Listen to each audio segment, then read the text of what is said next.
इस सज्जन पर गौर कीजिए, संबित पात्रा, बैठ जाओ, जो भी उसका स्टाइल होता है बोलने का। संबित पात्रा का यह बयान सुनिए, मगर वो बयान सुनने से पहले आप जानते हैं ग्रेटा थनबर्ग की उम्र 18 साल की है और रियाना जिन्होंने ट्वीट किया था उनकी पैदाइश शायद 1988-89 की है, 1988-1989। अब आप संबित की बात पहले सुनिए, फिर मैं उसकी चर्चा करता हूं। सुनिए। जब 84 के दंगे हुए, इनमें से किसी ने ट्वीट किया, हो सकता है उनका जन्म नहीं हुआ हो, मगर इनके जो इकोसिस्टम के लोग हैं, इनमें से किसी ने ट्वीट किया? किसी ने ट्वीट नहीं किया। जब कश्मीरी पंडितों को निकाला जाता है, मैं नहीं कह रहा हूं कि 3 व्यक्तियों का नाम, मगर ये जो इकोसिस्टम है उनमें से किसी ने कश्मीरी पंडितों के ह्यूमन राइट्स के लिए ट्वीट नहीं किया। और मैं पूछता हूं, दिल्ली पुलिस के जो जवान थे उनके हाथ कट गए, उनके ऊपर तलवार से आक्रमण हुआ, उनको कूदना पड़ा खाई के अंदर, किसी ने इनमें से तथाकथित ह्यूमन राइट एक्टिविस्ट है, किसी ने ट्वीट किया कि ये ह्यूमन राइट वायलेशन है? किसी ने ट्वीट नहीं किया। और आज राहुल एंड रिहाना ट्वीटिंग। यानी कि संबित के मुताबिक रियाना को 1984 में उन्होंने क्यों नहीं ट्वीट किया था, या कश्मीरी पंडितों का जो हाल है उस पर क्यों नहीं ट्वीट किया? दोस्तों, संबित पात्रा की इस समझदारी से जो लोग इंस्पायर्ड हैं, जो लोग इसके अंदर की मूर्खता को नहीं देखते हैं ना, इस बयान की मूर्खता को, मुझे उनकी तरस आता है अकल पे। 1984 में ना ग्रेटा थनबर्ग पैदा हुई थी, ना रियाना पैदा हुई थी, नंबर 1। नंबर 2, ट्विटर भी कब आया वजूद में? 2006-2007। यह आदमी खुलेआम प्रेस कॉन्फ्रेंस में ऐसी बातें कर रहा है और वहां बैठे किसी पत्रकार ने उसे बतलाने का प्रयास नहीं किया कि माननीय शिशुपाल जी, संबित पात्रा जी, कृपया अपने द्वारा की गई नासमझी पर गौर कीजिए। इसलिए मैं कह रहा हूं दोस्तों, कॉमेडी शो चल रहा है और यही दुनिया देख रही है। और इन्होंने कश्मीरी पंडितों की बात की। मैं आपसे पूछना चाहता हूं, 7 साल से आप सत्ता में हैं, आपने क्या किया कश्मीरी पंडितों के लिए? कश्मीरी पंडित आज भी संघर्ष कर रहा है, आज भी वो अपना मुद्दा उठा रहा है। क्या वो वापस लौट पाया है कश्मीर? क्या वो श्रीनगर वापस लौट पाया? तुमने क्या किया बताओ? तुमने धारा 370 हटाकर और वहां पे हालात खराब कर दिए। धारा 370 हटाना था तो पहले संवाद करना था ना कश्मीरियों के साथ, मगर तुमने और वहां हालात खराब कर दिए। और कश्मीरियों को तुमने, कश्मीरी पंडितों को तुमने सिर्फ वोट के लिए इस्तेमाल किया है। उनकी हालत अब भी बद से बदतर है और यह खबर उसकी तस्दीक कर रही है जो आपकी स्क्रीन पर है इस वक्त। तो कृपया संबित पात्रा इस तरह का कॉमेडी शो ना करें। और कॉमेडी शो और क्या है जो दुनिया देख रही है वो मैं आपको बताता हूं। आप देखिए, अक्षय कुमार और साइना नेहवाल, इन दोनों के ट्वीट्स सेम टू सेम। दुनिया यह देख रही है कि हमारे हीरोज की क्या हालत है। ये हमारे हीरोज हैं, हमारे आइडल्स हैं, हमारे आदर्श हैं।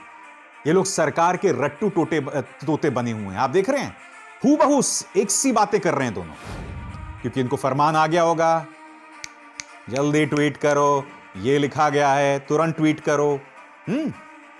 और एक और कॉमेडी दिखाता हूं मैं आपको इस सरकार की।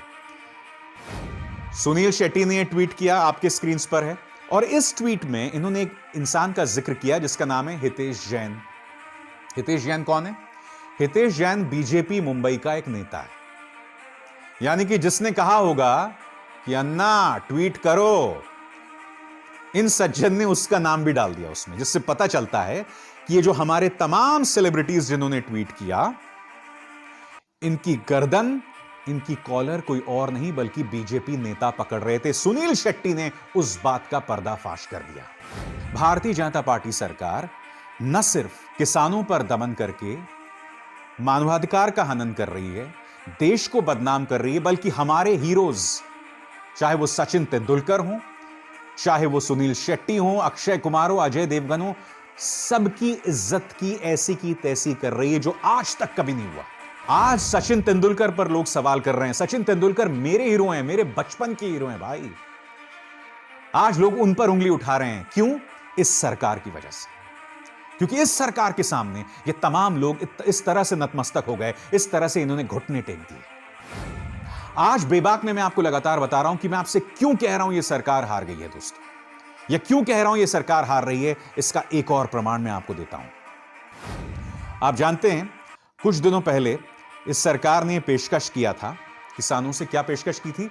कि हम 18 महीनों तक इन 3 कृषि कानूनों को रोक कर रखते हैं और उसके बाद में उसकी चर्चा होगी। निजी तौर पर मेरा यह मानना था कि किसानों को वो मान लेना चाहिए था, क्योंकि उसमें कहीं ना कहीं सरकार ने उसे हमेशा के लिए ठंडे बस्ते में डाल दिया था। मैं आपको बतलाना चाहता हूं क्यों। क्योंकि 18 महीने बाद क्या होता? क्या आपको लगता है मोदी सरकार में हिम्मत होती उन कृषि कानूनों को लागू करने की? बिल्कुल नहीं होती। 18 महीने बाद आम चुनावों में सिर्फ 18 से 20 महीने बचते। आपको क्या लगता है मोदी सरकार 18 महीनों बाद फिर से वो कृषि कानून लागू करती? नहीं, क्योंकि यह सरकार सिर्फ वोट के मायनों में सोचती है। यह सरकार सिर्फ यह सोचती है कि भैया मैं चुनाव कैसे जीतूं। इसके दिमाग में सिर्फ वोट चलता है। गवर्नेंस तो गई 12 के भाव में। सरकार कैसे चलाना है वो जाए भाड़ में, मगर वोट कैसे हासिल करना इस सरकार की एकमात्र प्राथमिकता है। इसलिए 18 महीने बाद ये लोग नहीं लागू करते किसान के 3 कानूनों को। और यही नहीं, 18 महीने बाद क्या होता कि मध्य प्रदेश, छत्तीसगढ़ और एक तरह से कहा जा सकता है राजस्थान में कुछ ही महीने बचते चुनाव के, विधानसभा चुनाव के। तो आपको क्या लगता है 18 महीने बाद ये लोग लागू करते? नहीं करते। इसलिए मैं मान रहा हूं दोस्तों कि ये सरकार जो है हार रही है।